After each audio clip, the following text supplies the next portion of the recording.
ఇక మంథని నియోజకవర్గానికి సంబంధించి చూసుకున్నట్టయితే మంథని నియోజకవర్గంలో మరి ఇక్కడ నిన్నటి రోజున మొన్నటి రోజున రెండు విచిత్రమైన మరి అరుదైన సంఘటనలు చోటు చేసుకున్నాయి.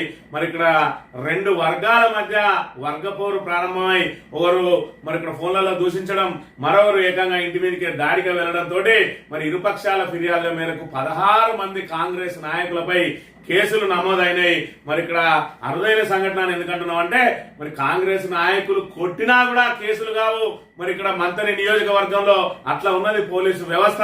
ఇక్కడ సింగరేణి మరి ఏదైతే ఎస్సీ అధికారిని కొడితే కూడా ఇప్పటి వరకు కేసు నమోదు కాలేదు. బేగంపేటలో చూసుకున్నట్టయితే ఎంపీటీసీ భర్తను కొట్టినా కేసు నమోదు కాలేదు. కానీ ఇవాళ రెండు వర్గాలు, పెద్దసారి వర్గం, చిన్నసారి వర్గం, ఇరు వర్గాలు కొట్లాడుకుంటే మాత్రం ఇరు వర్గాలు ఒకరి మీద ఒకరు పోటాపోటీగా ఫిర్యాదులు చేసుకోవడం, వెంటనే మరి ఇక్కడ మూడో తేదీన 14 మంది మీద, అదే విధంగా 4వ తేదీన మరో 2 మీద మరి ఇక్కడ కేసులు నమోదైన, అంటే ఇరు వర్గాల మీద కేసులు నమోదైన విషయాన్ని మనం ఇక్కడ చూడాలి. ముందుగా వీళ్ళ ఎఫ్ఐఆర్లు కనుక పరిశీలించినట్లయితే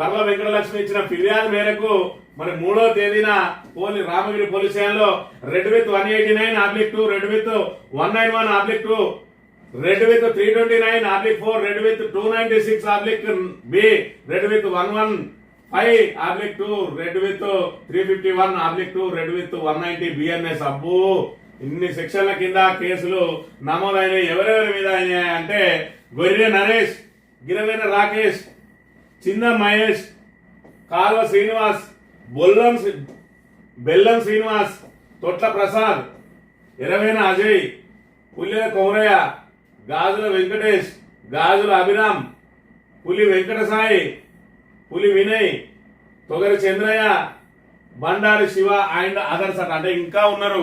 అదే బీఆర్ఎస్ వాళ్ళు అయ్యా ఇక్కడ ఒక 78 మంది పేర్లు వచ్చేది. మరి ఇప్పటి వరకు కూడా వాళ్ళు పోలీస్ స్టేషన్లో మగ్గుతా ఉండేవాళ్ళు. మరి ఇరు వర్గాలు ఆధిపత్య పోరుతోటి మరి ఇక్కడ పోట్లాడుతా ఉన్నారు. వర్గాలు ఎక్కడా అంటే పెద్దసారద వర్గం, చిన్నసారద వర్గం, మరి ఇరు వర్గాలు ముదిరి పాకాన పడి మరి ఇక్కడ వీరికి ఎక్కినాయి. వాళ్ళ పోరాటం వీరికెక్కి పోలీస్ స్టేషన్ల మెట్లెక్కి ఇప్పుడు ఇరుపక్షాలు ఒకరి మీద ఒకరు కేసులు నమోదు చేసుకుంటున్నాం. ఆ తెల్లారి 4వ తేదీన మరి ఇక్కడ గాజుల రజిత ఇచ్చిన ఫిర్యాదు మేరకు 296/B, 79, 351/3 BNS కింద 3 సెక్షన్ల కింద బర్ల శ్రీనివాస్, బర్ల శ్రీకాంత్ మీద మరో కేసు నమోదైంది. ఈ రకంగా ఇరు పక్షాలు కేసులు మరి నమోదు చేసుకుంటా ఉన్నారు. ఇక్కడ అసలు విషయానికి వస్తే ఇక వీళ్ళకు దూషణల పర్వమే కాదు, ఒకరికొకరికి సంబంధించి రౌడీయిజం ఎవరు చేస్తా ఉన్నారు, ఎవరి చిట్టా ఏమి విప్పుతామని చెప్పి మరి ఇక్కడ ఒకరి మీద ఒకరు సోషల్ మీడియా వేదికగా పోస్టులు పెట్టుకుంటున్న పరిస్థితిని కూడా మనం ఇక్కడ ప్రధానంగా గమనించాలి. గతంలో చూసుకున్నట్టయితే మరి ఇక్కడ ప్రస్తుత మంత్రి శ్రీధర్ బాబు గారి తండ్రి శ్రీబాల యూత్ పేరుతోటి మరి గతంలో బీఆర్ఎస్ ప్రభుత్వం ఉన్నప్పుడు బీఆర్ఎస్ ప్రభుత్వం మీద ఈ దొంగ ఐడి తోటి అనేక పోస్టులు పెట్టిండ్రు. అనేకంగా అంటే అసభ్య పదజాలంతో కూడా మరి దూషిస్తూ పోస్టులు పెట్టిండ్రు. అనేక రకాలైన పోస్టులు పెట్టిండ్రు. మరి దీనికి సంబంధించి మరి దీని అడ్మిన్ ఎవరు ఉంటారా అంటే దాన్ని బయటికి కనబడాడు అడ్మిన్. కానీ అనేక రకాలైన పోస్టులు పెట్టిండ్రు. మరి ఇక్కడ కర్మఫలం అంటారు. కర్మ సిద్ధాంతం ప్రకారం ఇవాళ బీఆర్ఎస్ ను మరి ఇక్కడ ఏదైతే బురద జల్లడానికి, దూషించడానికి ఏర్పాటు చేసుకున్న ఈ గ్రూపు ఇవాళ ఏదైతే కత్తికి 2 దిక్కుల పదవి ఉంటుంది అన్నట్టు మరి ఆ కత్తి వీళ్ళకే పొడుస్తా ఉన్నది. ఇలా చూసుకున్నట్టయితే అదే శ్రీపాద యూత్ సోషల్ మీడియా వేదిక మీద ఇక్కడ తిరుపతి యాదవ్ రౌడీ గ్యాంగ్ ఆగడాలు నశించాలి, లేకపోతే రామగిరి మండలంలో కాంగ్రెస్ పార్టీ కనుమరుగైపోద్దట. అదేవిధంగా మీ మొత్తం చిట్టా త్వరలోనే బట్టబయలు చేస్తాం, పేర్లతో సహా బయట పెడతాం. పుట్టమల్లు శ్రీధరబాబు గారి గురించి అనిశ్చిత వ్యాఖ్యలు చేసినప్పుడు ఏనాడైనా ప్రెస్ మీట్ పెట్టి మాట్లాడిన చరిత్ర నీకున్నదా?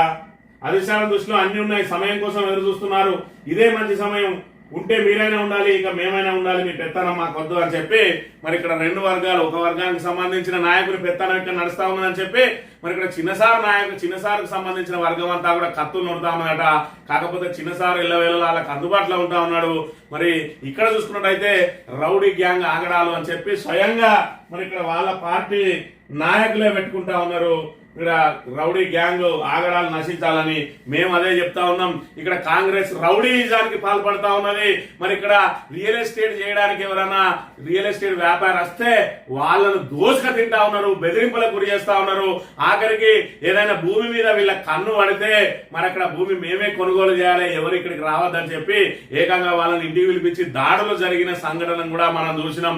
మరోవైపు ఇతర ప్రాంతానికి సంబంధించిన పక్క మండలానికి సంబంధించిన కాంగ్రెస్ నాయకుడు తన పక్కనే భూమి కొంటే అందులో ఆ భూమిని అమ్మకుండా నరక యాతన మరి ఆయనకు సృష్టించిండు. ఆయనకు రోజుకొక బోర్డు నాటించిండు.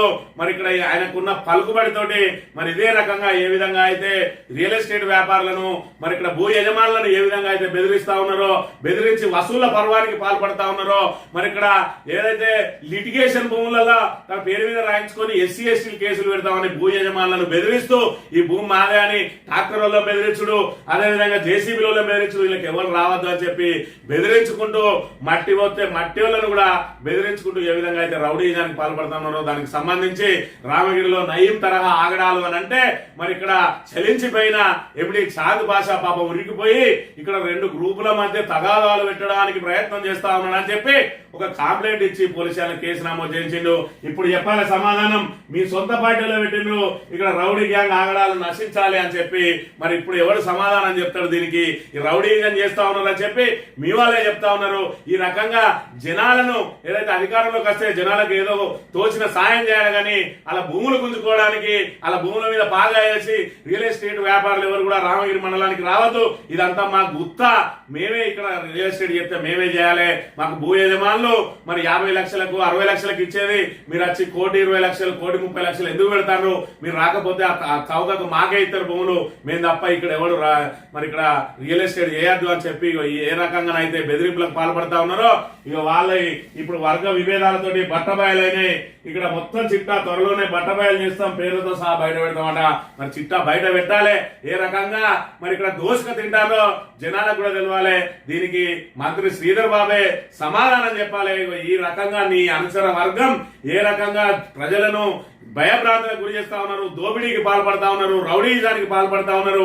నీ పోలీసులు మరి ఇక్కడ కాంగ్రెస్ వాళ్ళు కొట్టినా అవతల వాళ్ళ విన్న కేసు, అవతల వాళ్ళు కొట్టిన అవతల వాళ్ళ విన్న కేసు అని ఏ విధంగా జరుగుతా ఉన్నదో మొట్టమొదటిసారిగా మంత్రి నియోజకవర్గంలో అరుదైన సంఘటన మరి నిన్న మొన్న రామగిరి పోలీస్ స్టేషన్లో చోటు చేసుకున్నది. 16 మంది ఏకంగా 16 మంది కాంగ్రెస్ నాయకుల మీద కేసు నమోదైంది. మరి ఇది కూడా రెండు వర్గాల వర్గపోరుతో అయింది తప్ప వేరే వాళ్ళు కనుక కంప్లైంట్ ఇస్తే అసలే కావు. ఇది మన ప్రత్యక్ష ఉదాహరణ. నాగపల్లినో సింగరేణి మరి ఎస్సీ అధికారిని కొడితే కేసు కాలేదు, బేగంపేటలో ఎప్పుడు భర్తను కొడితే కేసు కాలేదు. దానికి పోలీసులే మధ్యవర్తులుగా ఉండి వాళ్ళ మధ్యలో కాంప్రమైజ్ రాజీ కుదిర్చే ప్రయత్నాలు చేసిండ్రు అని అంటే మరి ఏ విధంగా ఉన్నది? పోలీసులు కాంగ్రెస్ పార్టీ కార్యకర్తలాగా మరి ప్రయత్నం చేస్తా ఉన్నారు. మరి ఇవి రెండు గ్రూపులు అయినాయి. పోలీసులది ఏ గ్రూపో తెలుసుకోవాలి, మరి ఆలదేం వర్గం కూడా తేలాల్సి ఉన్నది.